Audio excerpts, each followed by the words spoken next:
په سعودي عرب کې چې د یوې ښایسته جینۍ یوه عجیبه واقعه ده، لږ راسره ضرور واورئ. د یو کس چې دی زندګي پکې هم بدل شوې ده. ویډیو به مکمل وګورئ او د نورو ملګرو سره هم شیر کړئ. په سعودي عرب کې چې دی یوه فیملي وه چې هغه غرایزي علاقې ته لاړل، او هغه چې دی غرایزي علاقې ته لاړل د تفریح دپاره، د چکر دپاره لاړل. هغه چې کله لاړل که نه چې ماښام ناوخته ټایم دی، دغه جینۍ چې دی لږه سایډ شوې ده، چېرته لرې تللې ده، او د دوی چې کومه دوه ګاډي راغلي وو، د دوی چې فیملي وه، هغه چې دی یو ګاډي سوچ کړی چې دا په دې بل ګاډي کې ده، او د بل ګاډي سوچ کړی چې دا په دې بل کې ده، او هغه چې دی ډایرکټ کور ته واپس تللي دي. دغه جینۍ چې دی هلته پاتې شوې ده، بالکل چې دی هلته څوک نشته دی. د جینۍ د کور ته چې دی ډېره غټه لار وي، دا خو چې دی په یاده بالکل نشي تللی. په هغه ټایم کې ګوري که نه چې څه کسان را روان دي، څه رڼاګانې را روانې دي، او هلته چې دی خیمه لګوي. نو دا جینۍ چې دی د هغه کسانو خواله لاړه شي. چې کله د هغه کسانو خواله لاړه شي، د هغه نه پس چې دی هغه کسان چې دی هم ډېر زیات حیران شي. خو دا جینۍ ورته وایي که نه، وایي زمونږ خپلې فیملۍ سره راغلې وم، او زما فیملي چې دی هغه واپس شوي ده، هغو نه چې دی زه پاتې شوی یم، او ما له چې دی دلته د شپې ځایګی راکړئ. دغلته چې دی کم کسانو هغه چې دی د دې جینۍ ډېر زیات ښه پروټیکشن وکړو، او دې جینۍ چې دی د هلکانو چې دی کور ته لږه نږدې لار وه، نو دغه هلکان ولګېدل که نه، او دوی کوشش کاوه که نه چې دا مونږ په حفاظت سره چې دی کور ته ورسوو. د هغه نه پس چې دی په دې کې یو کس واده کړی و، او یو کس پکې واده نه و کړی. دا دواړه کسان چې دی دا ځي، او دا یو کس پکې لګي دی، کم کس چې واده نه دی کړی، او دا خپل مور پلار چې دی د ځان سره روانوي، او دوی چې دی ځي. جینۍ چې کم کور دی هغه ته چې دی ځان رسوي. د هغه نه پس چې دی کله که تاسو وګورئ که نه، د دې جینۍ فیملي چې دی هغه کور ته رسېدلې ده، نو په یو ګاډي نه هم خلک کوز شوی دی، د بل ګاډي نه هم خلک کوز شوی دی، او د جینۍ هېڅ لته پته نه لګي. بیا دا کم نوجوان چې واده نه دی کړی، کوم چې واده کړی دی، د کم نوجوان چې واده نه دی کړی، د خپله فیملي هم را روانه کړې ده، او دغه جینۍ چې دی د په حفاظت سره چې دی کور ته رسوله.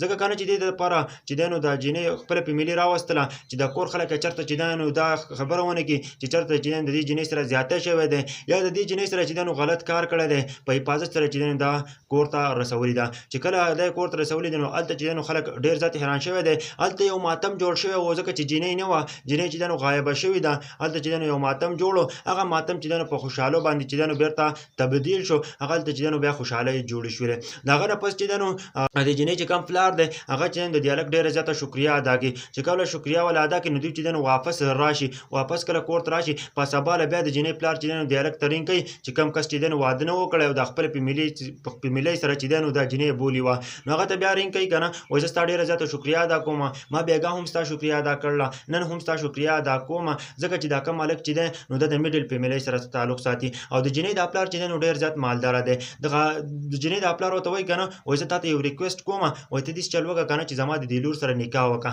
زما د دې لور سره واده وکړه، او تا چې کوم کار کړی دی که نه، تا زما لور له عزت ورکړی دی، تا چې دی زما لور چې دی پروټیکشن کړې ده.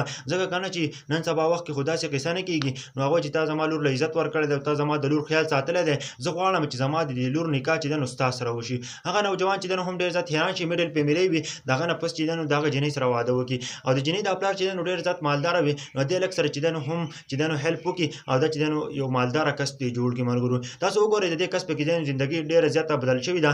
دا واقعه چې دی څه موده مخکې راغلې ده. ګورئ اکثر موږ دلته ویډیو جوړه کړو، واقعه چې دی دا تقریبا 28 کاله مخکې چې دی دا واقعه راغلې ده، او دا چې دی اوس نشر شوې ده. په دې باره کې تاسو څه وایئ ښه کمنټ ضرور وکړئ، او زما دا ویډیو چې دی د ټولو پښتنو سره ضرور شیر کړئ. زموږ دپاره پکې ډېر ښکلی عبرت و، ځکه چې د الله پاک د انسان زندګي څنګه بدلوي، وقت بدلنے میں دیر نہیں لگتی. اکثر موږ دا وایو که نه، د انسان زندګي څنګه بدلېږي تاسو سوچ هم نشئ کولی. دا واقعه چې د ښایسته جینۍ وه په سعودي عرب کې، چې هغه چې د خپل فیملۍ نه پاتې شوې وه، او د هغه زندګي چې څنګه بدل شوله، دا کس تاسو سوچ هم نشئ کولی.